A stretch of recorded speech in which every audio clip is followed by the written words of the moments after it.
ಈಗ ನೀವು ತುಂಬಾ ಹರಟೆಗಳ ಪ್ರೋಗ್ರಾಮ್ ಆಗಿರ್ಬೋದು, ಇವೆಂಟ್ಸು, ಎಷ್ಟೊಂದು ಕಡೆ ಹೋಗ್ತಿರ್ತೀರಾ, ಮತ್ತೆ ಬರವಣಿಗೆ ಕೂಡ ನಡೀತಾ ಇರುತ್ತೆ ನಿಮ್ಗೆ ಹಾಸ್ಯದ ಮೇಲೆಲ್ಲ. ಸೊ ಈಗ ಈ ಒಂದು ವೃತ್ತಿನ ಪ್ರೊಫೆಷನಲ್ ಆಗಿ ತಗೋಬೇಕು ಅಂದ್ರೆ ಇಲ್ಲಿ ನಾವು ಸರ್ವೇ ಆಗ್ಬಹುದಾ, ನಮ್ ಲೈಫ್ ನ ಲೀಡ್ ಮಾಡಬಹುದಾ? ಹಾಸ್ಯಕ್ಕೆ ಡಿಮ್ಯಾಂಡ್ ಇದ್ದೇ ಇದೆ, ಆದ್ರೆ ಜನ ಸೇರೋದು ಕೆಲವು ಕಡೆ ಕಡಿಮೆ ಆಗಿದೆ. ಅದನ್ನು ನಾನು ಹೋಗ್ತೀನಿ. ಮುಂಚೆ ಹಾಸ್ಯ ಭಾಷಣಕ್ಕೆ 10,000 ಜನ ಸೇರೋರು, ಇಬ್ರು ಹೋದ್ರೆ. ಇವತ್ತು ಅದು 1,000ಕ್ಕೆ ರಿಡ್ಯೂಸ್ ಆಗಿದೆ. ಕಾರಣ ಏನು ಅಂದ್ರೆ ಯೂಟ್ಯೂಬ್ಗಳಲ್ಲಿ ನಮ್ಮೆಲ್ಲ ಭಾಷಣಗಳು ಬಂದ್ಬಿಡುತ್ತೆ. ಆಮೇಲೆ ಕೆಲವರು ನಾವು ಮಾಡೋ ಲೈವ್ ಪ್ರೋಗ್ರಾಮ್ ನ ರೆಕಾರ್ಡ್ ಮಾಡ್ಕೊಂಡ್ ಬಂದು ಬೇರೆ ಬೇರೆ ಕಡೆ ಹಾಕ್ತಾರೆ, ಇವಾಗ ಕೇಳಿರ್ತಾರೆ. ಈ ಕಾರಣಗಳಿಂದ ಏನಾಗುತ್ತೆ, ಕೇಳಿರೋ ಜೋಕೆ ಮತ್ತೆ ಕೇಳಲ್ಲ. ಆದ್ದರಿಂದ ಏನಾಗುತ್ತೆ, ಅಯ್ಯೋ ಅದೇ ತಾನೇ, ಅದೇ ಜೋಕು, ಅದೇ ಎಮ್ಮೆ ಜೋಕು ಅನ್ನೋರು ಇದ್ದಾರೆ. ಆದ್ರೆ ನಾನು ಹೇಳೋದು ಹಂಗಲ್ಲ.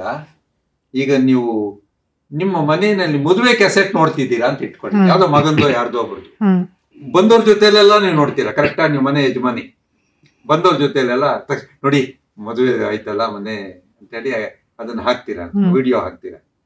ಆಗ ಅದ್ರಲ್ಲಿ ಯಾರೋ ಒಬ್ರು ಎದ್ದಾಗ ಬಿದ್ದಾಗ, ಬಳ್ಳೆಣ್ಣು ಜಾರಿ ಬಿದ್ದಾಗ ಜೋರು ನಕ್ಕಿರ್ತಾರಲ್ಲ, ಏನೋ ಒಂದು, ಅಥವಾ ಕುಂಕುಮ ಕೊಡ್ರಿ ಅವ್ರಿಗೆ ಅಂದಾಗ, ಅರ್ಶನ ಕೊಡಿ ಅವ್ರಿಗೆ ಅಂದಾಗ ಪುರೋಹಿತರಿಗೆ ಕೊಡಕ್ ಹೋಗೋದು, ಅಥವಾ ಪುರೋಹಿತ ಗಂಡು ಹುಡುಗನ್ಗೆ ಓಂಬೋ ಮೂಗಿಡ್ಕೋ ಅಂದಾಗ ಹುಡುಗ ಪುರೋಹಿತರು ಮೂಗ ಇಟ್ಕೊಳ್ತಾರೆ, ಓ ಅಂತ ನಗ್ತಾರೆ. ಏನೋ ನಡೆದಿರುತ್ತೆ. ಆಗ ನೀವು ನಗ್ತಿರೋ ಇಲ್ವಾ? ಇಲ್ಲಿ ಒಂದು ರಾಶಿ ಜನ ಬಂದಿರ್ತಾರಲ್ಲ, ಅವ್ರು ನಗ್ತಾರೆ, ನೀವು ನಗ್ತೀರಾ. ಏಕೆಂದ್ರೆ ಎಲ್ಲರ ಜೊತೆ ನಗೋವಾಗ ನೀವು, ನಾನು ಹೇಳೋದು, ನೀವು ಹಾಸ್ಯ ಕಾರ್ಯಕ್ರಮ ಬಂದಾಗ ನಾನ್ ನಗ್ತೇನಪ್ಪ. ಈಗ ನನ್ನ ಜೋಕ್ ಅವ್ರಿಗೆ ಗೊತ್ತು, ಅವ್ರ ಜೋಕ್ ನನಗೆ ಗೊತ್ತು, ಬಟ್ ನಾವು ಪರಸ್ಪರ ನಗ್ತೀವಿ. ನಗೋದು ಒಂದು ಎಕ್ಸರ್ಸೈಸ್. ನಕ್ಕಾಗ ನಿಮ್ಮ ಶರೀರಕ್ಕೆ ಎಕ್ಸ್ಟ್ರಾ ರಕ್ತ ಪಂಪ್ ಆಗುತ್ತೆ, ಮುಖದಲ್ಲಿ ತೇಜಸ್ ಬರುತ್ತೆ, ನಿಮ್ಮ ಆಯುಸ್ ವೃದ್ಧಿ ಆಗುತ್ತೆ. ಈ ಹೆಲ್ತ್ ಬೆನಿಫಿಟ್ಸ್ ತುಂಬಾ ಇದೆ ನಗೆಯಿಂದ. ಅದನ್ನ ನೀವು ಎಂಜಾಯ್ ಮಾಡ್ಬೇಕು. ಅಯ್ಯೋ ಅದೇ ಜೋಕೆ ತಾನೇ ಅಂತ ಸುಮ್ನೆ ಇರ್ತಾರಲ್ಲ, ಆ ನೆಗೆಟಿವಿಟಿ ಇರಬಾರ್ದು. ಇದನ್ನು ಒಂದು ಹೇಳ್ತೀನಿ. ಇನ್ನು ಅಳೋ ವಿಷಯ ಬಂದಾಗ, ಈಗ ಏನೋ ಒಂದಪ್ಪ ನಿಮ್ಮ ಮನೆಯಲ್ಲಿ ಪ್ರೀತಿಯಿಂದ ಸಾಕಿದ ನಾಯಿ ಸತ್ತೋಯ್ತು ಅಂತ ಅವ್ರು ಮಾತಾಡ್ಸಕ್ ಕೆಲವರು ಬರ್ತಾರೆ. ಸಾವುಕಾರ ಮನೆ ನಿಮ್ಗೆ ಗೊತ್ತಿರೋಲ್ಲ ಇದೆಲ್ಲ. ಸಾವುಕಾರ ಮನೆಯಲ್ಲಿ ನಾಯಿ ಅಂತ ಒಂದ್ ಇರುತ್ತಲ್ಲ, ಅದನ್ನ ಅವ್ರು ಬೆಡ್ ಮೇಲೆ ಮಲಸ್ಕೋತಾರೆ, ತೊಟ್ಲಲ್ಲ ತೂಗ್ತಾರೆ, ಇದೆಲ್ಲ ಇರುತ್ತೆ. ಬರ್ಡೇ ಮಾಡ್ತಾರೆ, ಬಂದವ್ರಿಗೆಲ್ಲ ತಲೆ ಮೇಲೆ ಟೋಪಿ ಇಡ್ತಾರೆ. ಅಂತ ನಾಯಿ ಸತ್ತು ಬಂದವ್ರಿಗೆ ಅಯ್ಯೋ ನಾಯಿ ಹೋಗ್ಬಿಡ್ತಲ್ಲ ಅಂತ ಹೇಳ್ತಾರೆ. ಇನ್ಯಾರೋ ಬಂದ್ರು ಮತ್ತೆ ಹೇಳ್ತಾರೆ. 3 ತಿಂಗಳು ಬಿಟ್ಕೊಂಡು ಹೊಸ ಯಾವುದೇ ಬಂಧು ಬಂದ್ರು ಮನೆಯಲ್ಲಿ ನಡೆದ ಸಾವಿನ ಬಗ್ಗೆ ಅಳ್ತಾನೆ ಇರ್ತಾರೆ. ಕರೆಕ್ಟಾ? ಆದ್ರೆ ನಗು, ಒಂದು ಜೋಕಿಗೆ ಒಂದೇ ನಗು. ಕರೆಕ್ಟಾ? ಅದಾಗ್ಲೇ ಹೇಳಿದೆ ನಾನು. ಒಂದು ಜೋಕಿಗೆ ಮತ್ತೆ ನಗಲ್ಲ ನಾವು, ಅಥವಾ 2 ಸಲ ನಗ್ಬೋದು, 3 ಸಲ ನಗಲ್ಲ. ಒಂದು ಜೋಕಿಗೆ ಒಂದೇ ನಗು ಇರುವಾಗ, ಒಂದು ದುಃಖಕ್ಕೆ, ಒಂದು ಯಾವ ನಡೆದ ಒಂದು ಸಾವಿನ ಘಟನೆಗೆ ಒಂದೇ ದುಃಖ ಸಾಕು. ಮತ್ತೆ ಮತ್ತೆ ದುಃಖ ಯಾಕೆ? 2 ವರ್ಷ ಬಿಟ್ಕೊಂಡು ಹೇಳೋದು ನಮ್ಮ ಯಜಮಾನ್ರು ಹೋಗ್ಬಿಟ್ರು, 3 ವರ್ಷ ಬಿಟ್ಕೊಂಡು ಹೋಗೋದು. ಬಂದವರು ಸುಮ್ನೆಲ್ಲ ಎಷ್ಟು ಚೆನ್ನಾಗಿದ್ದೀರಿ ನಿಮ್ಮ ಯಜಮಾನ್ರು, ಬಂದಾಗ ಬಾಯಿ ತುಂಬಾ ಮಾತಾಡ್ಸೋರು, ನೀವು ಇಲ್ಲದೆ ಇದ್ದಾಗ ಬಂದ್ರೆ ಇನ್ನೂ ಚೆನ್ನಾಗಿ ಮಾತಾಡೋರು, ಏನೋ ಹೇಳಿರ್ತಾರ ಅವರು. ಇವಳು ಅಳೋದು ಕುತ್ಕೊಂಡು ಹೋಗ್ಬಿಟ್ರು ಅವರು ಅಂತ. ಈ ಒಂದು ದುಃಖಕ್ಕೆ, ಒಂದು ಘಟನೆಗೆ ಒಂದು ದುಃಖ, ಒಂದು ಜೋಕಿಗೆ ಒಂದು ನಗೆ, ಇದನ್ನ ರೂಢಿಸ್ಕೊಳ್ಳಿ. ನೀವು ಬಿಟ್ಟಾಕಿ ಆಯ್ತು. ರಾಮಕೃಷ್ಣ ಪರಮಹಂಸರ ಜೀವನದಲ್ಲಿ ಇತ್ತು, ವಿವೇಕಾನಂದ ನೋಡಿದಾಗ ಅದೇನೆ, ಅದಾಗಿದ್ದು ಬಿಟ್ಬಿಡ್ಬೇಕು. ಅವನು ಐಕ್ಯ ಆದ, ಮೇಲೆ ಹೋದ, ಹೊಸ ಜನ್ಮ ಪಡೆದ ಅವನು. ಅದನ್ನ ಯಾತಕ್ಕೆ ನಾವು ಮತ್ತೆ ಮತ್ತೆ ನೆನಪು ಮಾಡ್ಕೋಬೇಕು? ನಿಮ್ಮ ಮನಸ್ಸು ಅದು ಪೇಪರ್ ಬ್ಯಾಸ್ಕೆಟ್ ಅಲ್ಲ, ವೇಸ್ಟ್ ಪೇಪರ್ ಬ್ಯಾಸ್ಕೆಟ್ ಅಲ್ಲ. ಆದ್ರಿಂದ ಒಳ್ಳೇದನ್ನ ಮಾತ್ರ ಅದ್ರಲ್ಲಿ ಇಟ್ಕೊಳ್ಳಿ, ಕೆಟ್ಟದ್ದೆಲ್ಲ ಸಾರ್ಟ್ ಮಾಡಿ ಬಿಸಾಕೆ, ಎರೇಸ್ ಮಾಡ್ತಾ ಹೋಗ್ಬೇಕು ತಲೆಯಿಂದ. ಅಂಡ್ ಈಗ ನೀವು ಜೋಕ್ಸ್ ಇದೆಲ್ಲ ಹೇಳಿದಾಗ, ಆಕ್ಚುಲಿ ಕಾಮಿಡಿಗೆ ಪಂಚಿಂಗ್ ಲೈನ್ಸ್ ಇಂಪಾರ್ಟೆಂಟ್ ಆಗತ್ತಾ, ಅಥವಾ ನಾವ್ ಏನ್ ಹೇಳ್ತೀವಿ ಟೈಮಿಂಗ್ ಅದು ಇಂಪಾರ್ಟೆಂಟ್ ಆಗತ್ತಾ? ಹೌದು, ಅದನ್ನ ನೆರೇಷನ್ ಅದು ಹೇಳ್ಕೊಂಡು ಹಿಂಗ್ ಹೋಗ್ತಾ ಇರ್ತೀವಲ್ಲ, ಅದನ್ನೇ ಇಟ್ಕೊಂಡು ಪಂಚಿಂಗ್ ಲೈನ್ ಇರುತ್ತೆ.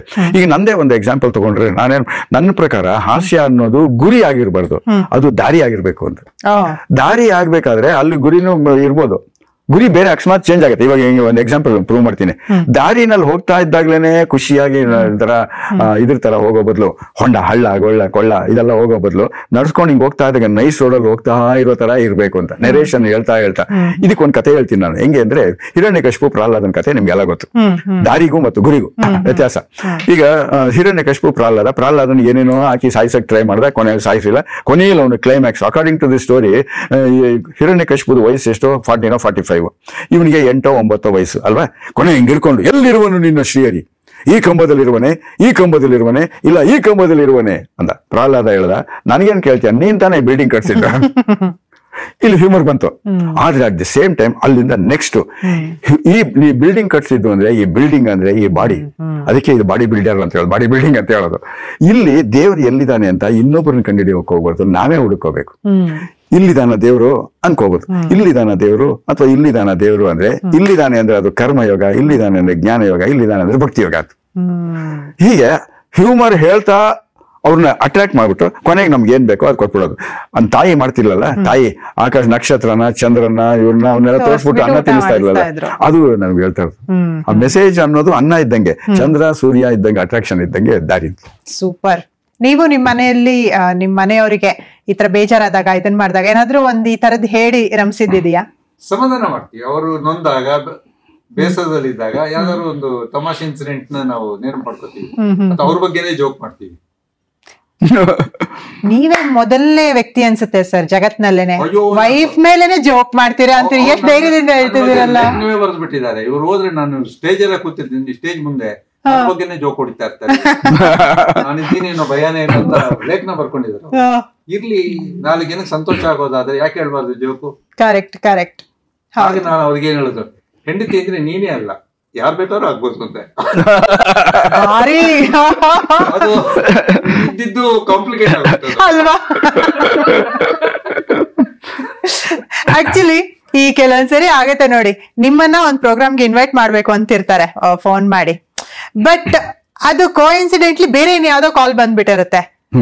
ಆ ತರದ್ ಏನಾದ್ರೂ ಆಗಿದೆಯಾ? ಆಗಿರತ್ತಲ್ಲ, ಬಹಳ ಸಲ ಆಗಿರತ್ತೆ.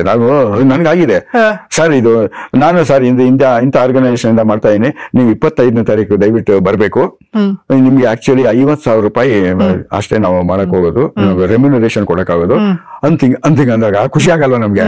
ದಬಾರ್ ಅಂತ ಫೋನ್ ಕೆಳಗ್ ಬಿದ್ದೋಗ್ಬಿಟ್ಟು, ಹಲೋ ಹಾ ಸರಿ ಅದೇನೋ ಕಟ್ಟಾಯ್ತು ಹೇಳಿ, ಅದೇ 50,000 ರೂಪಾಯಿ ಬಂದ್ಬಿಡ್ತು. ನೀವ್ ಒಬ್ರೇ ಬರ್ತೀರಾ ಅಥವಾ ಇನ್ನಿಬ್ರನ್ನ ಕರ್ಕೊಂಡ್ ಬರ್ತೀರಾ ಪ್ರಾಣೇಶ್ ಅವರೇ? ಅಲ್ವಾ? ಇದು ಈ ತರ ಆಗಿದೆ ನನಗೆ ಕೆಲವು ಸರಿ. ಇನ್ನು ವಿಚಿತ್ರ, ಇತ್ತೀಚೆಗೆ ಅವ್ರು ಹೇಳಿದಾಗೆ ರಾಜ್ಯೋತ್ಸವ ಪ್ರಶಸ್ತಿ ಬಂತು. ಆವತ್ತಂತೂ ಸುಮಾರು 1 hour ಅಲ್ಲಿ 300 ಕಾಲ್ಸ್ ಬಂತು, ರಿಸೀವ್ ಮಾಡಕ್ಕೆ ಆಗ್ಲಿಲ್ಲ. ಅಭಿನಂದನೆಗಳು. ಟಿವಿಲಿ ಅನ್ನೋ ಸಾದ ತಕ್ಷಣ ರಪ್ಪ ರಪ್ಪ ರಪ್ಪ ಫೋನ್ ಪೆಂಡಿಂಗ್ ಅಲ್ಲಿ 12 ಕಾಲ್ ಇರೋದು, ಮಿಸ್ ಕಾಲ್ಸ್ ಎಲ್ಲ. Hello, thank you thank you thank you very much, ಬಹಳ ಖುಷಿ ಆಯ್ತು, ನಾವು ಬಹಳ ಖುಷಿ ಆಯ್ತು, ಥ್ಯಾಂಕ್ ಯು ಅಂತ ಫೋನ್, ಮತ್ತೆ ಇನ್ನೊಂದು ಥ್ಯಾಂಕ್ ಯು ಈ ತರ ಮಾಡ್ತಾ ಇದ್ದೆ. ಸಡನ್ ಆಗಿ ಇನ್ಯಾವುದೋ ಒಂದು ಫೋನ್ ಬಂತು, ಇವ್ರು ಹೇಳ್ದಂಗೆ ಹಲೋ ಬಹಳ ಖುಷಿ ಆಯ್ತು, ಥ್ಯಾಂಕ್ ಯು. ಏನ್ರಿ ಖುಷಿ ಆಗಿದ್ದು? ಎಲೆಕ್ಟ್ರಿಕ್ ಬಿಲ್ ಕಟ್ಲಿಲ್ಲ, ಆಫೀಸಿಂದ ಮಾತಾಡ್ತಾ ಇರೋದು, ನಾಳೆ ಬೆಳಿಗ್ಗೆ ಡಿಸ್ಕನೆಕ್ಟ್ ಆಗುತ್ತೆ ಅಂದ್ರು. ಹೌದಾ, ಆಯ್ತು ವ್ಯವಸ್ಥೆ ಮಾಡ್ತೀನಿ. ಹೀಗೆ ಎಲ್ಲಾ ತಲೆಗೆ ಒಂದೇ ಮಂತ್ರ ಆಗಲ್ಲ, ಯಾರು ಮಾತಾಡ್ತಾರೆ ಅಂತ. ಹೋಲ್ಸೇಲ್ ಅಲ್ಲಿ ಇರುವಾಗ ಯಾವ್ದೋ ಒಂದು ಬ್ಲಾಕ್ ಶೀಪ್ ಇರುತ್ತೆ, ಅದನ್ನ ನೀವು ಗುರುತಿಸ್ಬೇಕು. ಕರೆಕ್ಟ್, ಹೌದು. ಅಂಡ್ ಈಗ ರಿಲೇಟಿವ್ಸ್ ಅಂತ ಬಂದಾಗ, ಇಲ್ಲಾಂದ್ರೆ ಹೊರಗಡೆ ಎಲ್ಲ IT ಕೆಲಸ ಮಾಡೋರು, ಡಾಕ್ಟ್ರು, ಇಂಜಿನಿಯರ್ಸು, ಲಾಯರ್ಸು, ಇವ್ರನ್ನ ಅಂದ್ರೆ ಬೇರೆ ಲೆವೆಲ್ ನಲ್ಲೇ ನೋಡ್ತಿರ್ತಾರೆ ರೆಸ್ಪೆಕ್ಟ್ ಕೊಟ್ಟು. ಈಗ ನೀವು ಕೂಡ ಬ್ಯಾಂಕ್ ಅಲ್ಲಿ ಮ್ಯಾನೇಜರ್ಸ್ ಆಗಿ ವರ್ಕ್ ಮಾಡಿ ರಿಟೈರ್ಡ್ ತಗೊಂಡ್ರಿ, ನೀವು ಬೇಗನೆ ಇದನ್ ಮಾಡಿ ಈ ಕಡೆ ವೃತ್ತಿಗೆ ಬಂದ್ರಿ, ನೀವು ಫುಲ್ ಸಕ್ಸಸ್ಫುಲ್ ಜರ್ನಿ ನಿಮ್ದು. ಬಟ್ ಈಗ ನೀವೇ ಎಲ್ಲೋ ಒಂದ್ ಕಡೆ ನೋಡಿರ್ತೀರಾ, ಈ ಕಾಮಿಡಿ ಕ್ಷೇತ್ರಕ್ಕೆ ಬಂದ್ರೆ ಅವ್ರಿಗೆ ಅಷ್ಟೊಂದು ಇದನ್ ಸಿಕ್ಕಿರಲ್ಲ, ಮನ್ನಣೆ ಸಿಕ್ಕಿರಲ್ಲ. ಅವ್ರ ಹೊರಗಡೆ ಎಷ್ಟೇ ಹೆಸರು ಮಾಡಿರ್ಬೋದು, ಕಾಮಿಡಿ ಮಾಡ್ಕೊಂಡು ಹಿಂಗೂ ಅನ್ನೋರಿದ್ದಾರೆ, ಈ ಕಾಮಿಡಿ ಮಾಡ್ತಾರಪ್ಪ ಅಂತಾನೂ ಅನ್ನೋರಿದ್ದಾರೆ. ಯಾಕಂದ್ರೆ ನಗ್ಸೋದು ತುಂಬಾ ಕಷ್ಟ, ಅದು ಈಸಿನೇ ಅಲ್ಲ. ಸೊ ಈ ತರದ ಉದಾಹರಣೆ ನೀವು ನೋಡಿದೀರಾ? ಏನಪ್ಪ ಅಂತ ಹೇಳಿ. ಹೌದು, ಸಾಮಾನ್ಯ ಕಾಮಿಡಿ ಮಾಡೋರ್ಗೆ ಅಂತ ಒಳ್ಳೆ ಗೌರವ ಫ್ಯಾಮಿಲಿ ಸರ್ಕಲ್ ನಲ್ಲಿ ಸ್ವಲ್ಪ ಸಿಗೋದು ಕಷ್ಟ ಅಲ್ವಾ? ಯಾಕಂದ್ರೆ ಫಂಕ್ಷನ್ಸ್ ಅಲ್ಲೆಲ್ಲ ನಾನು ಅಬ್ಸರ್ವ್ ಮಾಡಿದೀನಿ, ಏನ್ ಮಾಡ್ಕೊಂಡಿದ್ದಾರೆ ಕಾಮಿಡಿ ಎಲ್ಲರೂ ಬೇಕು, ಆದ್ರೆ ಅದಕ್ಕೆ ಸಿಗಬೇಕಾದ ಗೌರವ ಸಿಗ್ತಾ ಇಲ್ಲ. ನೀವು ಹೇಳಿ, ಫಂಕ್ಷನ್ಸ್ ಅಲ್ಲಿ ನೋಡ್ರೋದು ನೀವು ಹೇಳಿ. ಈಗ ಫಂಕ್ಷನ್ಸ್ ಅಲ್ಲಿ ಇವ್ರು ಪರಿಚಯ ಮಾಡ್ಕೊಡ್ತಾರೆ, ನನ್ ಮಗ ಇದನ್ ಮಾಡ್ತಿದ್ದಾರೆ, ಇಲ್ಲ ನಮ್ಮ ಹಸ್ಬೆಂಡ್ ಇದನ್ ಮಾಡ್ತಿದ್ದಾರೆ, ಹಾಗೆ ಹೀಗೆ ಅಂತ. ಅವ್ರ ಜೊತೆ ಟ್ರೀಟ್ ಮಾಡೋದೇ ಬೇರೆ ಇರುತ್ತೆ. ಇದಾ ಯಾವ ಕಂಪ್ನಿ, ಹಾಗೆ ಹೀಗೆ ಅಂತ. ಅದೇ ಇಲ್ಲಿ ಇವರು ಒಳ್ಳೆ ಸ್ಟ್ಯಾಂಡ್ ಅಪ್ ಕಾಮಿಡಿ ಆಗಿರ್ಬೋದು, ಈ ತರ ಹರಟೆಗಳಲ್ಲಾಗಿರ್ಬೋದು, ಈ ತರದೆಲ್ಲ ಕೆಲಸ ಮಾಡ್ತಿದ್ದಾರೆ ಅಂದ್ರೆ ಅದ್ರಲ್ಲಿ ಏನಿದೆ ಫ್ಯೂಚರ್ ಅನ್ನೋ ತರ ನೋಡ್ತಾರೆ. ಬಟ್ ನಾನ್ ಯಾಕೆ ನಿಮ್ಮನ್ನೇ ಕೇಳ್ತಿದ್ದೀನಿ ಅಂದ್ರೆ, ನೀವ್ ಇದ್ರಲ್ಲಿ ಫ್ಯೂಚರ್ ಮಾಡಿದಿರ, ನೋಡಿದಿರಾ, ಸಕ್ಸಸ್ ಜರ್ನಿ ನೋಡಿದಿರಾ, ಸೊ ಅದಕ್ಕೆ ಕೇಳ್ತಾ ಇರೋದು. ಅದೇ ಕಾರಣ, ಮನುಷ್ಯ ಕಾಮಿಡಿನ ಅವನು ಅನುಭವಿಸ್ತಾನೆ, ಬೇಕು ಬಯಸ್ತಾನೆ, ಎಲ್ಲ ಸರಿ. ಅದು ಮುಗಿದ್ಮೇಲೆ ಕರ್ಬೇವಿನ ಸೊಪ್ಪು ಪಕ್ಕದಲ್ಲಿ ಇಡ್ತಾನೆ. ಮದುವೆ ಮನೆ ಊಟ ತಗೊಳ್ಳಿ, ಉಪ್ಪಿಂದ ಶುರು ಆಗುತ್ತೆ, ಉಪ್ಪಿಂದ ಶುರುವಾಗಿ ಎಲ್ಲಾ ಬಡಿಸ್ತಾರೆ. ಉಪ್ಪು ಒಂದು ಇಲ್ಲದೆ ಹೋದ್ರೆ ಯಾವುದಕ್ಕೂ ರುಚಿ ಇಲ್ಲ. ಯಾವ್ದಕ್ಕಾದ್ರೂ ಉಪ್ಪು ಹಾಕೋದ್ ಮರ್ತಿದ್ರೆ ಮಕ್ಕದ ಮೇಲೆ ಹೊಡಿತಾರೆ, ಇನ್ಕ್ಲೂಡಿಂಗ್ ಹೋಳಿಗೆ ಉಪ್ಪು ಹಾಕ್ತಾರೆ ಗೊತ್ತಾ? ಹೋಳಿಗೆ ಹಿಟ್ಟಿಗೆ ಹಾಕ್ತಾರೆ. ಹೌದೌದು, ಇದು ಬಿಳಿ ಹೋಳಿಗೆ ಅಂತಾರಲ್ಲ. ಹೀಗಾಗಿ ಉಪ್ಪಿಲ್ಲ ಅಂದ್ರೆ ಆದ್ರೆ ಯಾರಾದ್ರೂ ನೀವು ಉಪ್ಪು ಚೆನ್ನಾಗಿತ್ತು ನಿಮ್ಮ ಮನೆಯಲ್ಲಿ ಹೇಳಿದಾನೆ ಇವತ್ತು ಈ ಪ್ರಪಂಚದಲ್ಲಿ ಹೇಳಿದಾನೆ. ಹಾಗೆ ನೀವು ಇಷ್ಟು ಸಿನಿಮಾಗಳಿಗೆ ನೀವು ಇದು ಕೊಡ್ತೀರಾ ಪ್ರತಿ ವರ್ಷ, ಫಿಲ್ಮ್ ಫೇರ್ ಅವಾರ್ಡ್ ಅಂತ, ಇನ್ನೊಂದಂತೆ ರಾಷ್ಟ್ರ ಪ್ರಶಸ್ತಿ, ರಾಜ್ಯ ಪ್ರಶಸ್ತಿ, ಇನ್ಯಾವ್ಯಾವ ಫಿಲ್ಮ್ ಫೇರ್ ಪ್ರಶಸ್ತಿ ಅಂತ ನೀವು ಕೊಡ್ತೀರಾ. ಯಾವ್ದಾದ್ರು ಕಾಮಿಡಿ ಫಿಲ್ಮ್ ಬಂದಿದ್ಯಾ? ಯಾವ್ದೋ ನೀವು ಹೇಳ್ಬೋದು ಎಕ್ಸೆಪ್ಷನ್, ಯಾವ್ದೋ ಒಂದು ಥರ್ಡ್ ಪ್ರೈಸ್ ಒಂದು ಬಂದಿದೆ, ಯಾವ ತರ ಯಾವ್ದೋ ಹೇಳ್ಬೋದು. ಬಟ್ ರಾಷ್ಟ್ರ ಮಟ್ಟದಲ್ಲಿ ಎಷ್ಟು ಬಂದಿದೆ ಲೆಕ್ಕ ಹಾಕಿ. ಸೀರಿಯಸ್ ಫಿಲ್ಮ್ಗಳು ಒಂದ್ ಕಡೆ ಇಡಿ, ಕಾಮಿಡಿ ಇಟ್ಕೊಳ್ಳಿ, ಎಷ್ಟು ಬಂದೆ? ಇಲ್ಲ 50 ಬಂದಿದ್ರಲ್ಲಿ 1 ಬಂದಿರುತ್ತೆ. ಸರ್ ನೀವು ಸೆನ್ಸರ್ ಅಲ್ಲೂ ವರ್ಕ್ ಮಾಡಿದ್ರಲ್ಲ ಸರ್, ಅವಾಗ ಫುಲ್ ಲೆಂತ್ ಕಾಮಿಡಿ ಬಹಳ ಕಷ್ಟ ನಮ್ಮಲ್ಲಿ ಬರ್ತಾ ಇರೋದು. ವೈಲೆನ್ಸ್ ಅದ್ರೊಳಗೆಲ್ಲ ನಾವು ಬರ್ತಾ ಹುಡುಕಕ್ ಸಿಗ್ತಾನೆ ಇಲ್ಲ ನಮ್ಗೆ. ಅಕಸ್ಮಾತ್ ಬಂದ್ರು ಈ ಸ್ಲ್ಯಾಪ್ ಸ್ಟಿಕ್ ಕಾಮಿಡಿ ಅಂತ ಬರುತ್ತೆ, ಸುಮ್ನೆ ಏನೋ ಬೀಳೋದು, ಅದು ಮಾಡ್ಕೊಳ್ಳೋದು, ಗಲೀಜ್ ಮಾಡ್ಕೊಳ್ಳೋದು, ಹಿಟ್ಟೆಲ್ಲ ತಲೆ ಮೇಲೆ ಬೆಳೆಸ್ಕೊಳ್ಳೋದು, ಆ ತರದ. ಇವಾಗ ನಮ್ಮಿಬ್ಬರದ್ದು ತಗೊಳ್ಳಿ, ಇವ್ರದ್ದು ಎಸ್ಪೆಷಲಿ ಇವ್ರದ್ದು ಸಾಹಿತ್ಯಾಧಾರಿತ ನಮ್ಗೆ ಒಂದು ಆರ್ಗನೈಸೇಷನ್ ಇತ್ತು. ಅದ್ರದ್ದು ಸ್ಲೋಗನ್ನೇ ಏನಪ್ಪಾ ಅಂದ್ರೆ ಕ್ಯಾಪ್ಷನ್, ಸಾಹಿತ್ಯಾಧಾರಿತ ಸದಭಿರುಚಿಯ ಹಾಸ್ಯ. ಎಷ್ಟು ನೋಡಿ, ಸಾಹಿತ್ಯ ಆಧಾರಿತ ಆದಾಗ ಸ್ವಲ್ಪ ಗೌರವ ಸಿಕ್ಕಿದೆ. ನನ್ನ ಎಕ್ಸ್ಪೀರಿಯನ್ಸ್ ಹೇಳ್ಬೇಕು, ಇವ್ರು ಏನ್ ಕೋಟ್ ಮಾಡ್ತಾರೆ, ಸಾಹಿತ್ಯಗಳನ್ನೆಲ್ಲ ಕೋಟ್ ಮಾಡ್ತಾರೆ, ಹಂಗೆ ಹಿಂಗೆ ಅಂತಲ್ಲ, ಆವಾಗ ಆಗತ್ತೆ ಹೊರತು ನಗ್ಸೋದೆ. ಅದಕ್ಕೆ ನಾ ಹೇಳಿದ್ ನಗ್ಸೋದು ಉದ್ದೇಶ ಅದಾದಾಗ ಆಗೋದ್ ಕಷ್ಟ. ಅಕಸ್ಮಾತ್ ನೀವು ಕೇಳಿದ ಒಂದು ಪ್ರಶ್ನೆ ಚೆನ್ನಾಗಿದೆ ನಮ್ಮ ವೀಕ್ಷಕರಿಗೆ. ಯಾವ್ದು ಇದನ್ನೇ ವೃತ್ತಿ ಮಾಡ್ಕೋಬೇಕಾದ್ರೆ ಬೀಚಿ ಒಂದ್ ಪಾಯಿಂಟ್ ಬಹಳ ಚೆನ್ನಾಗಿ ಹೇಳಿದ್ರು. ನಾನೊಬ್ಬ ಹಾಸ್ಯ ಸಾಹಿತಿ ಆಗ್ಬೇಕು ಅಂದ್ರೆ ಏನ್ ಮಾಡ್ಬೇಕು ಅಂದಾಗ ಬೀಚಿ ಕೊಡ್ತಾರೆ, ಹೆಚ್ಚು ಓದಿರಿ, ಕಡಿಮೆ ಬರೆಯಿರಿ ಅಂತ. ನಾಲೆಡ್ಜ್ ಎಷ್ಟೆಷ್ಟು ನಾಲೆಡ್ಜ್ ಇದ್ದಂಗೆ ಹೆಂಗ್ ಬೇಕಾದ್ರೆ ತಿರುಗಿಸ್ಕೋಬೋದ ನೋಡಿದಾಗ ಅವಾಗ ನಮ್ಗೆ ನಾಲೆಡ್ಜ್ ಜಾಸ್ತಿ. ಅದಕ್ಕೆ ಇವಾಗ ಅವ್ರು ಹೇಳಿದ್ ಎಲ್ಲ ಯೂಟ್ಯೂಬ್ ನಲ್ಲಿ ನಮ್ ಇದು ಚಾನಲ್ ಅಲ್ಲಿ ಬಂದಾಗ, ಅಯ್ಯೋ ಅಲ್ಲಿ ಹೇಳಿರೋದೇ ಇಲ್ಲಿ ಹೇಳಿದಾರಪ್ಪ ಅಂತ ಅಂದಾಗ ಸಬ್ಜೆಕ್ಟ್ಗಳು ಇಟ್ಕೊಂಡ್ಬಿಟ್ರೆ, ಇವಾಗ ನಾವ್ ಸಬ್ಜೆಕ್ಟ್ಗಳು ಇಟ್ಕೊಂಡಾಗ ಅದು ರಿಪೀಟ್ ಆಗಕ್ ಸಾಧ್ಯ ಇಲ್ಲ. ಅವಾಗ ಬೇರೆ ತರ ಇರ್ತೀರಿ, ಬೇರೆ ಸಬ್ಜೆಕ್ಟ್ ಅಂತೆ. ಇವತ್ತಿನ ಸಬ್ಜೆಕ್ಟ್ ತಗೊಳ್ಳಿ, ಈ ಸಬ್ಜೆಕ್ಟ್ ಎಲ್ಲೂ ಬಂದೇ ಇಲ್ಲ ಅಲ್ವಾ? ಅಂಡ್ ನೀವು ಹೇಳ್ತಾ ಇದ್ರಲ್ಲ ಎಜುಕೇಶನ್ ಜಾಸ್ತಿ ಓದಿರಿ, ಕಡಿಮೆ ಬರೀರಿ ಅಂತ ಹೇಳಿ. ಸೊ ನಿಮ್ ಲೈಫ್ ಅಲ್ಲಿ ಎಜುಕೇಶನ್ ಎಷ್ಟು ಹೆಲ್ಪ್ ಮಾಡ್ತು ಸರ್ ಈ ವೃತ್ತಿಗೆ? ಎಜುಕೇಶನ್ಗೂ ಇದಕ್ಕೂ ಸಂಬಂಧ ಇದೆ ಅಂತ ನಂಗೆ ಅನ್ಸಲ್ಲ. ಫಿಸಿಕ್ಸ್ ಆನರ್ಸ್ ಮಾಡಿದೆ, ಪ್ರಯೋಜನ ಆಗ್ಲಿಲ್ಲ. ಕನ್ನಡ ಓದ್ಕೊಂಡೆ, ಅದು ಸ್ವಲ್ಪ ಆಗಿರ್ಬೋದು. ಎಜುಕೇಶನ್ ಬೇರೆ, ಇದೇ ಬೇರೆ. ಎಜುಕೇಶನ್ ಅಲ್ಲಿ ಏನೇನೋ ಇಲ್ದವ್ರೆ ರಂಗನಟರಾಗಿರ್ತೀವಿ. ರಂಗಭೂಮಿಲಿ ಇರ್ತಕ್ಕಂತ ಬಹುತೇಕ ಜನಕ್ಕೆ ಹಳೆ ರಂಗಭೂಮಿನ ಹೇಳೋದು, ರಾಜ್ಕುಮಾರ್ ಕಾಲದ್ದು, ಯಾರು SSLC ಮಾಡಿದವರೇ ಇಲ್ಲ. ಅದು ಯಾರೋ ಒಬ್ರದ್ದು ಇದೆಯಲ್ಲ, ಅದಲ್ಲ ನಾ ಹೇಳೋದು, ಬೈ ಅಂಡ್ ಲಾರ್ಜ್ ನಾ ಹೇಳೋದು. ಆಯ್ತಾ? ಈ ಬರೀ 3ನೇ ಕ್ಲಾಸ್ ಓದಿದ ನಮ್ಮ ರಾಜಣ್ಣ ಅವರು, ಡಾಕ್ಟರ್ ರಾಜ್ಕುಮಾರ್ ಅವರು, ಪ್ರಪಂಚವೇ ಬೆರಗಾಗೋ ರೀತಿಯಲ್ಲಿ ಅಭಿನಯ ತೋರಿಸಿ ಎಲ್ಲಾ ಪ್ರಶಸ್ತಿಗಳನ್ನು ತನ್ನದಾಗಿ ಮಾಡ್ಕೊಂಡು, ಎಲ್ಲಾ ಪ್ರಶಸ್ತಿಗಳು ಇವತ್ತಿಗೂ ಎಲ್ಲರ ಮನಸ್ಸಲ್ಲಿ ನೆಲೆಸಿದ್ದಾರೆ. ಓದಿಗೂ ರಂಗಭೂಮಿಗೂ, ಓದಿಗೂ ಸಿನಿಮಾ ಅಭಿನಯಕ್ಕೂ ಸಂಬಂಧವೇ ಇಲ್ಲ. ಅದು ಹುಟ್ಟುತ್ತಾ ಆ ಕಲೆ ಬಂದಿರುತ್ತೆ. ಆ ಕಲೆ ಇದ್ದಾಗ ತನಗೆ ತಾನೇ ಬೆಳೆಸ್ಕೊಂಡು ಹೋಗ್ತೀವಿ. ಹುಡ್ತಾ ಬರೋ ಕಲೆಗಳಲ್ಲಿ ಈ ರಂಗಭೂಮಿ, ವಾಕ್ಚಾತುರ್ಯ, ಡ್ಯಾನ್ಸು, ಆಮೇಲೆ ಸಂಗೀತ, ಇದಿದೆಯಲ್ಲ ಬೇಸಿಕ್. ಇದರಲ್ಲಿ ಇರ್ಬೇಕೆ, ಗಂಧ ಇರ್ಬೇಕೇನಾದ್ರು 3 ಜನ. ಇಲ್ಲ ಅಂದ್ರೆ ಏನೋ ಆಡಕ್ ಬರದವನು ಎಷ್ಟೋ ಜನಕ್ಕೆ, ಅಯ್ಯೋ ನಮ್ಮ ಮಗುಗೆ ಭರತನಾಟ್ಯ ಕಲ್ಸಿ, ನಮ್ಮ ಮಗುಗೆ ಇದನ್ ಕಲ್ಸಿ, ಹಾಡು ಕಲ್ಸಿ, ಏನು ಮಾಡಿದ್ರು ಕಲ್ಸಕ್ ಆಗಲ್ಲ. First class point correct. ಅನಾ ಕೃಷ್ಣರಾಯ್ ಒಂದು ಲಿಸ್ಟ್ ಮಾಡಿದ್ರಲ್ಲ ಈ ಕಲೆಗಳದ್ದು, ಬಹಳ ಬ್ಯೂಟಿಫುಲ್. ಅನಾ ಕೃಷ್ಣರಾಯ್ ಒಂದ್ ಮಾತು ಹೇಳಿದ್ದಾರೆ, ಕಲೆ ಎಲ್ಲರನ್ನು ಕೈ ಬೀಸಿ ಕರೆಯುತ್ತೆ, ಆದ್ರೆ ಕೆಲವರನ್ನ ಮಾತ್ರ ಆರಿಸ್ಕೊಳತ್ತೆ. ಕಲ್ಸಕ್ಕಾಗಲ್ಲ, ಪೇಂಟಿಂಗ್ ಕಲ್ಸಕ್ಕಾಗೋದು, ಡಾನ್ಸ್ ಕಲ್ಸೋದು. ಡಿ ವಿ ಗುಂಡಪ್ಪನವರು ಮಂಕುತಿಮ್ಮನ ಕಗ್ಗದಲ್ಲಿ ಒಂದ್ ಮಾತು ಹೇಳ್ತಾರೆ, ಜೀವನ ಒಂದು ಕಲೆ, ಜೀವನನೇ ಒಂದು ಕಲೆ, ಜೀವನ ಒಂದು ಕಲೆ, ಕಲೆಯ ಕಲಿಸುವುದೆಂತು, 1000 ನಿಯಮಗಳನ್ನು ಒರೆದೊಡೆಯುಂ ಆವುದೋ ಕುಶಲತೆ ಹೊಂದಿರದೆ ಜಯ ಸಿಗದು. ಆ ವಿವರ ನಿನ್ನೊಳಗೆ ಮಂಕುತಿಮ್ಮ. ಅದನ್ನ ಐಡೆಂಟಿಫೈ ಮಾಡ್ಕೊಂಡು ಹೊರಗೆ ತೆಗೆದಾಗ ಮಾತ್ರ ಒಳ್ಳೆ ಕಲಾವಿದ, ಒಳ್ಳೆ ರೈಟರು. ಕರೆಕ್ಟ್. ಮಕ್ಳ ಬಗ್ಗೆ ಹೇಳ್ತಿದ್ದಂಗೆ ನಂಗೆ ನೆನಪಾಗ್ತಿದೆ, ನಿಮ್ ಚೈಲ್ಡ್ಹುಡ್ ಅಲ್ಲಿ ಹೇಗಿತ್ತು ನಿಮ್ ಚೈಲ್ಡ್ಹುಡ್? ಅಂಡ್ ನೀವು ಸರ್ ಸ್ಕೂಲ್ ಡೇಸ್ ಅಲ್ಲೇ ಟೀಚರ್ಗೆ ಏನೋ ಪ್ರಪೋಸ್ ಮಾಡಕ್ ಹೋಗಿದ್ರಂತೆ. ನಮ್ಗೆ ಹೇಳೇ ಇಲ್ಲ ಇದು. ಇವ್ರ ಲೈಫ್ ಎಲ್ಲ ಫುಲ್ ಗೊತ್ತು ನನಗೆ, ಈ ವಿಷಯ ಗೊತ್ತಿಲ್ಲ. ನಿಮ್ ಬಗ್ಗೆ ಇತ್ತ ಹಂಗಿದ್ರೆ? ಇಲ್ಲ ಅಲ್ಲ, ಸ್ಕೂಲ್ ಡೇಸ್ ಅಲ್ಲಿ ಪ್ರಪೋಸ್ ಮಾಡಕ್ ಆಗುತ್ತಾ? ಸ್ಕೂಲ್ ಮೇಡಮ್ ಕತ್ಲಲ್ಲಿ ಹಾಕೊಂಡು ಪಾಠ ಹೇಳೋದು. ಆದ್ರೆ ಹೇಗಿತ್ತು ಸರ್ ನಿಮ್ ಚೈಲ್ಡ್ಹುಡ್? ಚೈಲ್ಡ್ಹುಡ್ ಸೊಗಸಾಗಿತ್ತು. ಯಾಕಂದ್ರೆ ಸಿಟಿ ಇವತ್ತು ಇಷ್ಟು ಬೆಳೆದು ಬಿಟ್ಟಿದೆ ಪ್ರಪಂಚ. ನಮ್ದು ತಾಲೂಕ್ ಲೆವೆಲ್ ಸಣ್ಣ ಊರು ಅಂತಾನೆ ಹೇಳ್ಬೇಕು. ಸಣ್ಣ ಊರಿನಲ್ಲಿ ಒಬ್ಬರನ್ನೊಬ್ಬರು ಕೇರ್ ಮಾಡ್ತಾ ಇದ್ವಿ, ಫ್ರೆಂಡ್ಶಿಪ್ ಒಂದು ಅರ್ಥ ಇತ್ತು. ಗುರುಗಳು ನಮ್ಗೆ ಪಾಠ ಹೇಳ್ಬೇಕು ಅಂತಾನೆ ನಿರ್ಧಾರ ಮಾಡಿ ಪಾಠ ಹೇಳ್ತಾ ಇದ್ರು. ಹಣ ಎಲ್ಲೂ ಅಡ್ಡ ಬರ್ತಾ ಇರ್ಲಿಲ್ಲ. ಹಣ ಇರ್ಲಿ ಬಿಡ್ಲಿ, ಪಾಠ ಅಂತೂ ಮಾಡೋರು. ಆದ್ರೆ ಇವತ್ತು ಅದು ಹಂಗಿಲ್ಲ. ಅದು ನಾವು ಆಟ ಆಡಿದಷ್ಟು ಯಾರು ಆಡಿಲ್ಲ, ನಾವು ಬೈಸ್ಕೊಂಡಷ್ಟು ಯಾರು ಇಲ್ಲ, ನಾವು ಹೊಡೆತ ತಿಂದಷ್ಟು ನಮ್ಮ ಮಾಸ್ಟರ್ಗಳು ನಮ್ಗೆ ತಪ್ಪು ಮಾಡಿದಾಗ ಹೇಗೆ ಹೊಡಿತಾ ಇದ್ರು ಅಂದ್ರೆ ಅದು ನೆನ್ಸ್ಕೊಂಡ್ರೆ ಮೈ ರೋಮಾಂಚನ ಆಗುತ್ತೆ. ತಲೆ ಜುಟ್ಟು ಹಿಡಿದು ಗೋಡೆ ಹೊಡೆಯೋರು ಇಲ್ಲ, ಬೆರಳುಗಳ ಮೇಲೆ ಹೊಡೆದ್ರೆ ಅವರು ಊಟ ಮಾಡಕ್ ಆಗ್ತಾ ಇರ್ಲಿಲ್ಲ. ಮನೆಯಲ್ಲಿ ಹೇಳಿದ್ರೆ ಮತ್ತೆ ಏಟುಗಳು ಬಿಡೋದು, ಹಂಗಿತ್ತು. ಇವತ್ತು ಯು ರಾಸ್ಕಲ್ ಸಿಡೋನ್ ಅಂತ ಒಂದು ಮಗುನಂದ್ರೆ ಅದು ಹೋಗಿ ಅವ್ರ ಅಪ್ಪನಿಗೆ ಹೇಳುತ್ತೆ, ಯಾರ್ರೀ ರಾಸ್ಕಲ್, ಯಾವನೊಂದು ರಾಸ್ಕಲ್, ನನ್ ಮಗುನ ರಾಸ್ಕಲ್ ಅನ್ನೋನು. ಅಪ್ಪ ಅಮ್ಮ ಶೀಲ್ಡ್ ಮಾಡ್ತಾ ಇರೋದು ಮಗುನಲ್ಲ, ಅದ್ರ ಫ್ಯೂಚರ್ನ ಹಾಳು ಮಾಡ್ತಾ ಇದಾರೆ ಮಕ್ಕಳನ್ನ. ಹೀಗಾಗಿ ನಮ್ಮ ಕಾಲದಲ್ಲಿ ನಾವು ಎಂಜಾಯ್ ಮಾಡಿದಷ್ಟು ಮತ್ತು ಆಗ್ಲೇನೆ ಯಾರಿಗೆ ಯಾವುದರಲ್ಲಿ ಆಸಕ್ತಿ ಇದೆಯೋ ಅದನ್ನು ಗುರುತಿಸಿ ಮೇಷ್ಟ್ರು ಬರೆಯೋರು, ಬೆಳೆಸೋರು ಅದನ್ನ. ಅಗ್ರಿಕಲ್ಚರ್ ಇದ್ರಲ್ಲೆಲ್ಲ ಇದ್ರೆ ಶಾಲೆ ಮುಂದೆ ತೋಟ ಮಾಡೋರು ಅನ್ನೋರು, ಅಥವಾ ಇನ್ನೇನಾದ್ರು ಇದು ಪೆಂಡಲ್ ಹಾಕು ಅನ್ನೋರು, ನೀನು ಹಾಡುಗಳು ಅನ್ನೋರು, ಜನಪದ ಇವನಿಗೆ, ನಾಟಕ ಮತ್ತೊಬ್ಬನಿಗೆ, ಭಾಷಣ ಮತ್ತೊಬ್ಬನಿಗೆ. ನಾನು ಮಾತಾಡೋದ್ ಕಲ್ತಿದ್ದು, ಬರೆಯೋದ್ ಕಲ್ತಿದ್ದು ಸ್ಕೂಲ್ ಡೇಸ್ ಅಲ್ಲೇ, ಹೈಸ್ಕೂಲ್ ಅಲ್ಲಿ ಇದ್ದಾಗಲೇ ನಾನು ಬರವಣಿಗೆ ಶುರು ಮಾಡಿದೆ. ಆ ಎನ್ಕರೇಜ್ಮೆಂಟ್ ಇತ್ತು. ಇವತ್ತೇನಿಲ್ಲ, ಟೆಕ್ಸ್ಟ್ ಬುಕ್ ಸಿಲೆಬಸ್ ಬಿಟ್ಟು ಪಕ್ಕಕ್ಕೆ ಬರೋದೇ ಇಲ್ಲ. ಸಿಲೆಬಸ್ ಅಷ್ಟೇ ಕೆಟ್ಟದಾಗಿದೆ. ಇವತ್ತು ನೀವು SSLC ಮಾಡಿದವರು ನಾನು ಕೇಳ್ತಾ ಇದ್ದೀನಿ, ನೀವು ಓದಿದ ಯಾವುದೇ ಒಂದು ಪ್ರಶ್ನೆ, ನೀವು ಕೊಟ್ಟ ಯಾವುದೇ ಒಂದು ಉತ್ತರ ನಿಮ್ಮ ಜೀವನದಲ್ಲಿ ಕೈ ಹಿಡಿದು ನಿಮ್ಮನ್ನು ಮುನ್ನಡೆಸಿದ್ಯಾ? ಇಲ್ಲ ಸರ್. ನೀವು ಆನ್ಸರ್ ಮಾಡಿದ್ದೀರಾ ನಿಜ, ಅದರಿಂದ ನಿಮ್ಗೆ ಏನಾದ್ರು ಲೈಫ್ಗೆ ಅನುಕೂಲ ಆಗಿದೆ? ಖಂಡಿತ ಇಲ್ಲ. ನಿಮಗೆ ಅನುಕೂಲ ಆಗತಕ್ಕಂತಹ ಮಾರಲ್ಸ್ ಇರ್ತಕ್ಕಂತಹ ಟೆಕ್ಸ್ಟ್ ಬುಕ್ ನಮ್ಗೆ ಇವತ್ತು ಬೇಕು. ಅದರಲ್ಲಿ ಕೂಡ ನಾವು ರಾಜಕೀಯ ತಂದು ಇದಿರ್ಬೇಕು ಅದಿರ್ಬೇಕು ಅಂತೆಲ್ಲ ಮಾಡಿದ್ರೆ ಆಗೋದಿಲ್ಲ. ಎಲ್ಲಾ ಬಣ್ಣ ಬೆರೆಸಿದಾಗ ಫೈನಲ್ ಆಗಿ ಏನಾಗುತ್ತೆ, ಕಪ್ಪಾಗುತ್ತದು.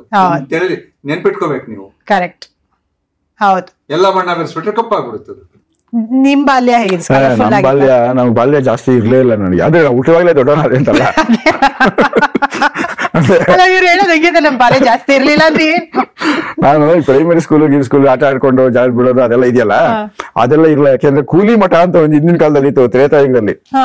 ಕೂಲಿ ಮಠ ಅಂದ್ರೆ ಸ್ಕೂಲ್ ಅಲ್ಲ, ಎಲ್ಲ ಕೂರ್ಸ್ಕೊಂಡು ಹಿಂದೆ ಗುರುಕುಲ ಅಂತ ಇತ್ತಲ್ಲ, ಅಲ್ಲಿ ಮಿಡಲ್ ಸ್ಕೂಲ್ ತನಕ ಬಂದು. ಪ್ರೈಮರಿ ಸ್ಕೂಲ್ ನಾನು ಓದ್ಲೇ ಇಲ್ಲ, ಸ್ಕೂಲ್ ಸೇರಿಸಿದೆ. 7 ವರ್ಷಕ್ಕೆ ನಾನು ಕೂರಿಸ್ಬಿಟ್ಟು, ಹೋಗು ನಿಮ್ಮ ಹುಡುಗನ ಮಿಡಲ್ ಸ್ಕೂಲ್ಗೆ ಸೇರಿಸಿ ಅಂದ್ರು.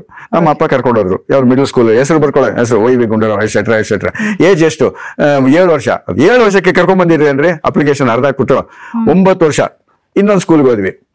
ಹೆಸರೇನು? OV ಗುಂಡೂರಾವ್. ಆಯ್ತು. ವಯಸ್ಸು ಎಷ್ಟು? 9 ಬರ್ಕೊಳ್ಳಿ.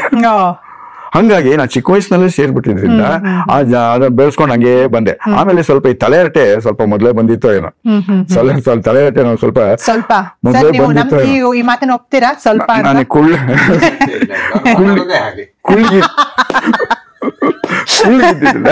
ಕುಳ್ಳಿಗಿದ್ದಿದ್ರಿಂದ ನಾನು ಈ ಪ್ರೇಯರ್ ನ್ಯಾಷನಲ್ ಅಂತ ಮಾಡಕ್ಕೆ ಮುಂದ್ಗಡೆ ಕುಳ್ಳಿಗಿರೋರ್ನೆಲ್ಲ ನೆನೆಸ್ಬಿಟ್ಟು ಅಲ್ಲಿಂದ ಹಿಂದ್ಗಡೆ ಟಕ್ ಟಕ್ ಟಕ್ ಟಕ್ ಟಕ್ ಅಂತ A section B section C section ಅಂತ ಮಿಡಲ್ ಸ್ಕೂಲ್. ಫಸ್ಟ್ ನಾವು ಒಂದು ಶುರು ಮಾಡ್ಬೇಕು, ಒಂದು ಲೈನ್ ಶುರು ಮಾಡ್ಬೇಕು. ಅಲ್ಲ ಶುರು ಮಾಡಿದ ತಕ್ಷಣ ನ್ಯಾಷನಲ್ ಅಂತ ಇನ್ ಮಿಕ್ಕಿದವರೆಲ್ಲ ಹೇಳ್ಕೊಂಡು ಹೋಗು, ನೀನ್ ಮುಂದೆ ನಿಂತ್ಕೊಳ, ನನಗ್ ಬರಲ್ಲ ಸರ್, ನನಗ್ ಬರಲ್ಲ. ನ್ಯಾಷನಲ್ ಅಂತ ಬರಲ್ವಾ ನಿನಗೆ? ಇಲ್ಲ ಸರ್ ಬರಲ್ಲ. ಯಾಕೆ ಬರಲ್ಲ? ನ್ಯಾಷನಲ್ ಅಂತ ಬರಲ್ವಾ ನಿನಗೆ? ಯಾಕೆ ಬರಲ್ಲ? ಇಲ್ಲ ಸರ್ ಅದು ಬೆಂಗಾಲಿನಲ್ಲಿದೆ, ನಂದು ಮದರ್ ಟಂಗ್ ಕನ್ನಡ ಅಂತಿದ್ದ ನ್ಯಾಷನಲ್ ಅಂತ. ಈ ತರ ಆಮೇಲೆ ತಲೆಯಾಟೆ ಮಾಡ್ಕೊಂಡು ಕಾಲೇಜಿಗೆ ಬಂದಾಗ ಇಂಗ್ಲಿಷ್ ಗೊತ್ತಾಗ್ತಾ ಇರಲಿಲ್ಲ. ಇಂಗ್ಲಿಷ್ ಮೇಸ್ಟ್ರು ಬಂದು, today let us discuss about Shakespeare drama as you like it ಅಂದ್ರು. ಎಲ್ಲ ಪುಸ್ತಕ ತೆಗೆದ್ವಿ. Who has read the Shakespeare as you like it ಅಂದ್ರು. ಎಲ್ಲರೂ ಸುಮ್ಮನೆ ಕೂತ್ಕೋಬ. Sir I have read it ಅಂದೆ. Very good, there is one person who has read Shakespeare as you like it. Very good mister Gundurao, is it a comedy or tragedy ಅಂದ್ರು. Tragedy sir ಅಂದೆ.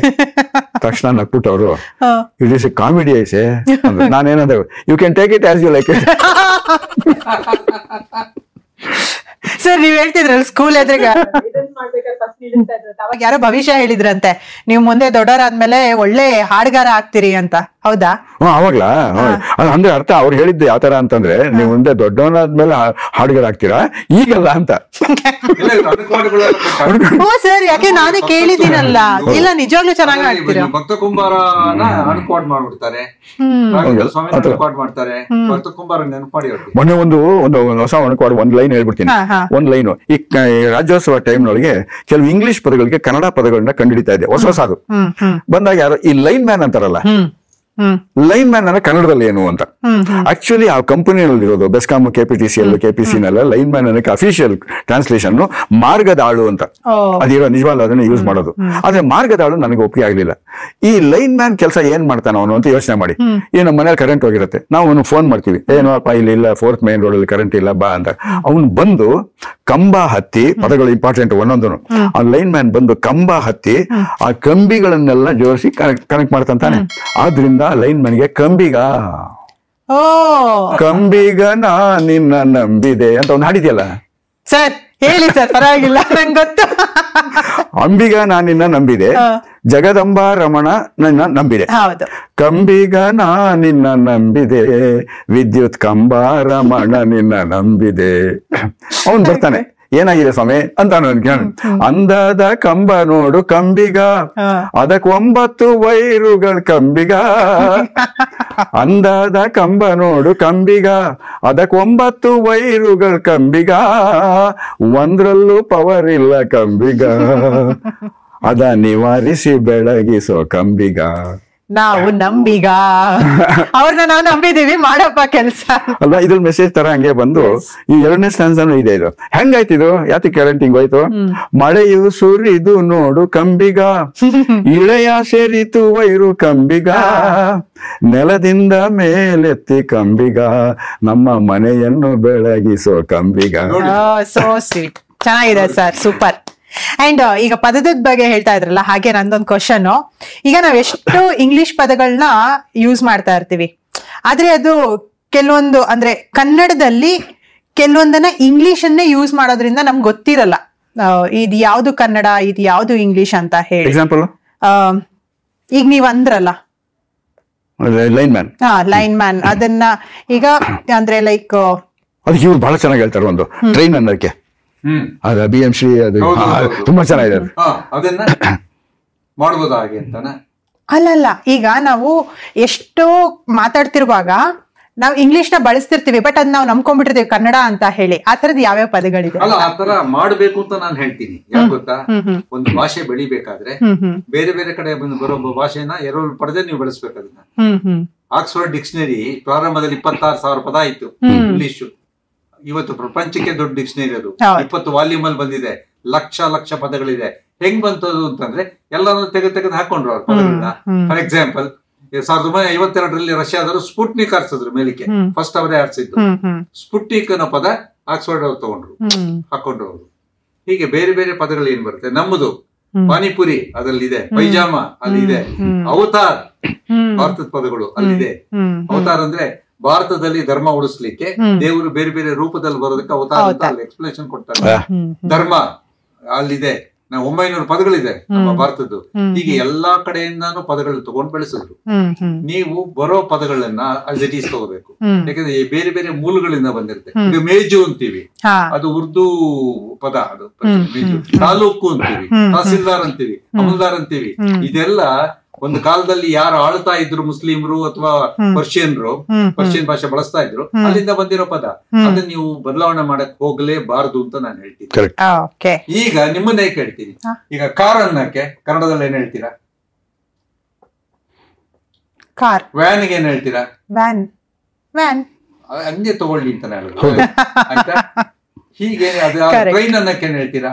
ರೈಲು ಬಂಡಿ ಅಂತ ಅದೊಂದು ಗೊತ್ತು. ರೈಲು ಬಂಡಿ. ರೈಲು ಅಂದ್ರೆ ರೈಲ್ ಅನ್ನೋದು ಇಂಗ್ಲಿಷ್, RIL. ರೈಲು ಬಂಡಿ ಕನ್ನಡ, ರೈಲು ಬಂಡಿ. ಆಯ್ತಾ? ರೈಲ್ ಅನ್ನೋದಕ್ಕೆ ಮುಂಚೆ ಏನೇನು ಹೇಳ್ತಾ ಇದ್ರು ಗೊತ್ತಾ?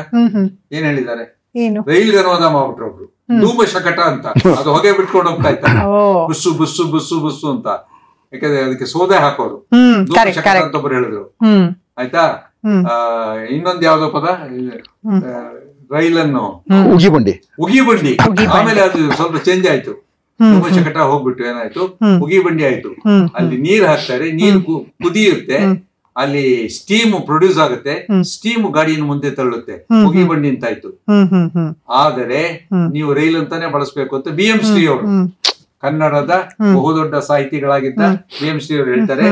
ರೈಲೆಂದು ಕರೆಯುವುದು ಉತ್ತಮ, ರೈಲೆಂದು ಕರೆಯುವುದು ಉತ್ತಮ, ಉಗಿ ಬಂಡಿ ಎಂದು ಕರೆಯುವುದು ಮಧ್ಯಮ, ಧೂಮ ಶಕಟ ಎಂದು ಕರೆಯುವುದು ಅಧಮ ಅಂತಾರೆ.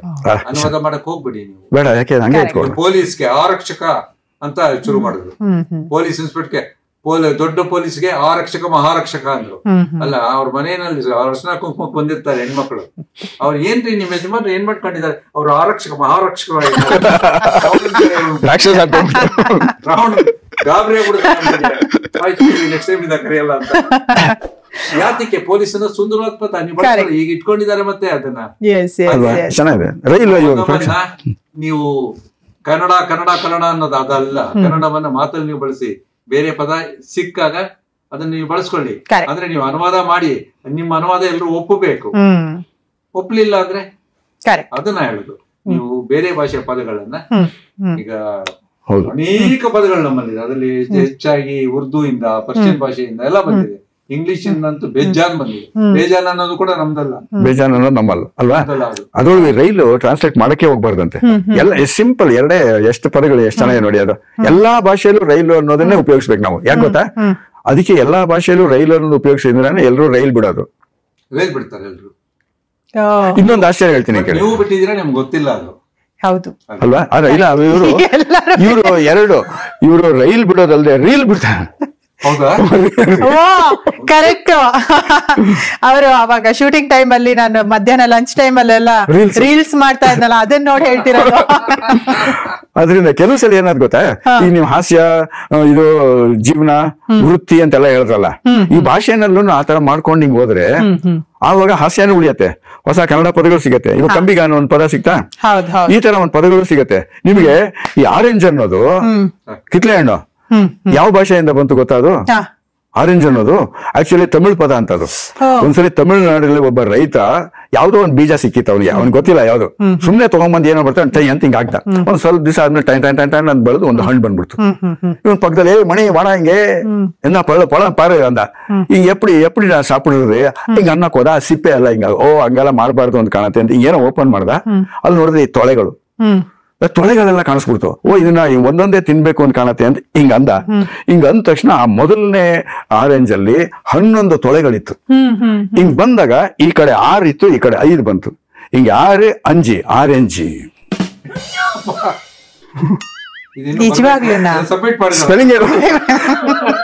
ಸ್ಪೆಲ್ಲಿಂಗ್ ಏನ್ ಹೇಳಿ? ORANGE. ಕರೆಕ್ಟ್ ನೋಡಿ, ಹಿಂಗೆ ಪದಗಳು ಹುಟ್ಟೋದು. ಎಸ್, ಒಂದಿಷ್ಟು ಮಿಚ್ ಅಂದ್ರೆ ಸುಮ್ನೆ ರೂಮರ್ಸ್ ಅಂತ ಹೇಳ್ತೀವಲ್ಲ, ಹಾಗೆ ಒಂದಿಷ್ಟು ಅದು ಹೌದಾ ಇಲ್ಲ ಅಂತ ಹೇಳ್ಬಿಡಿ. ಸ್ಕೂಲ್ ಡೇಸ್ ಅಲ್ಲಿ ಮೇಷ್ಟ್ರು ನಿಮ್ಮನ್ನ ದೊಡ್ಡವನಾದ್ಮೇಲೆ ಏನಾಗ್ತಿ ಅಂತ ಕೇಳಿದಾಗ ಕಾಮಿಡಿ ಏನಾಗ್ತೀನಿ ಅಂತ ಹೇಳಿದ್ರಂತೆ. ಯಾವ್ದೇ ಕಾರ್ಯಕ್ರಮಕ್ಕೆ ಹೋಗೋಕಿನ ಮೊದ್ಲು 1 hour ಮೆಡಿಟೇಷನ್ ಮಾಡೇ ಹೋಗ್ತಿರಂತೆ. ವಾವ್. ನೀವ್ ಹೆಣ್ಣು ನೋಡಕ್ ಹೋದಾಗ ಒಂದ್ ಜೋಕ್ ಹೇಳಿದ್ರಂತೆ. ಇಲ್ವಲ್ಲ, ಒಂದ್ ಜೋಕ್ ಹೇಳಿದ್ದೆ, ಅದು ಹೇಳ್ಬಿಡ್ಲಾ ಕ್ಲಿಕ್ ಆಗಿ. ನೀವು ಸಾಮಾನ್ಯವಾಗಿ ನನಗೆ ಅಲ್ಲಿ ಕ್ವಶನ್ ಕೇಳಿದ್ರು, ಸಾಮಾನ್ಯವಾಗಿ ಮದುವೆ ಆಗಿ ಬಂದ್ಮೇಲೆ ಗಂಡನ ಮನೆಯಲ್ಲಿ ಹೆಸರು ಅಂತ ಇಡ್ತಾರೆ. ನೀವು ಅಕಸ್ಮಾತ್ ಒಂದ್ ಹುಡುಗಿನ ಮದುವೆ ಆದ್ರೆ ನೀವ್ ಏನ್ ಹೆಸರು ಇಡ್ತೀರಾ ನಮ್ಮ ಹುಡುಗಿಗೆ ಅಂತ ಕೇಳಿದ್ರು. ನಾನು ಮಂಜುಳ ಅಂತ ಇಡ್ತೀನಿ ಅಂತ. ಎಲ್ಲ ಇದೇ ಹೋಗೋಣ, ಬೇಡ ಇವನ್ ಹುಡುಗ ಯಾವ ಪ್ರೀತಿಸ ಹಂಗಲ್ಲ ಕೇಳಿ ದಯವಿಟ್ಟು. ನನ್ನ ಹೆಸರು ಗುಂಡು ಅಂದ್ರೆ ಕಲ್ಲು, ಅವಳ ಹೆಸರು ಮಣ್ಣು, ಮಣ್ಣು ಗಂಡು ಜುಳ ಅಂದಿದ್ದೆ. ಅವ್ರಿಗೆ ಆಗ್ಲಿಲ್ಲ, ಹಂಗೆ ಅದಕ್ಕೆ ಸರಿ ಹೋಗ್ಲಿಲ್ಲ. ಅದರಿಂದ ಅವತ್ತಿಂದ ನಾನು ಸುಳ್ಳು ಹೇಳೋದ್ ಬಿಟ್ಬಿಟ್ಟೆ. ಅವತ್ತಿಂದ ಬಿಟ್ರತ್ತೆ. ಅಂಡ್ ನಿಮ್ಮ ಫಿಟ್ನೆಸ್ಗೆ ಸೀಕ್ರೆಟ್ ಏನ್ ಸರ್? ನಿಮ್ ಫಿಟ್ನೆಸ್ ಸೀಕ್ರೆಟ್? ಫಿಟ್ನೆಸ್ ಸಿಕ್ಕಿದ್ ತಿಂತೀನಿ, ತಲೆ ಒಳಗಡೆ ಏನು ಇಟ್ಕೊಳ್ಳೋದಿಲ್ಲ, ಮನಸ್ಸಲ್ಲೂ ಏನು ಇಟ್ಕೊಳ್ಳಲ್ಲ, ಅವತ್ತಿಂದ ಅವತ್ ಮರಿತೀನಿ. ಸೂಪರ್. ಇಷ್ಟೇ ಇದ್ದಿದ್ದು. ಸುಮಾರು ನಾನು ಏನೇನೋ ಕೇಳಬೇಕು ಅಂತ ಅನ್ಕೊಂಡ್ ಕೂತಿದ್ದು, ಬಟ್ ಆರ್ಗ್ಯಾನಿಕ್ ಆಗಿ ಎಷ್ಟೋ ವಿಷಯಗಳನ್ನ ಮಾತಾಡಿದ್ವಿ ನಾವು. ಯಾಕಂದ್ರೆ ನೀವಿಬ್ರು ಎಷ್ಟು ಎಕ್ಸ್ಪೀರಿಯನ್ಸ್ ಇದೆ ನಿಮ್ಮಿಬ್ರಿಗೂ ಅಂದ್ರೆ ಇನ್ನೂ 1 2 hours ಕುತ್ಕೊಂಡು ಮಾತಾಡಿದ್ರು ಕಡಿಮೆನೆ ಆಗಲ್ಲ, 1 ದಿನಗಟ್ಲೆ ಬೇಕು. ಯಾಕಂದ್ರೆ ನಾವು ಶೋಸು ಮಾಡಿರೋದ್ರಿಂದ ಅಷ್ಟು ನಾನು ನೋಡಿದ್ದೀನಿ. ಯಾವುದೇ ಒಂದು ವಿಷಯ ಕೊಟ್ರು ಇನ್ಸ್ಟೆಂಟ್ ಆಗಿ ಆನ್ಸರ್ ಮಾಡ್ತೀರಾ.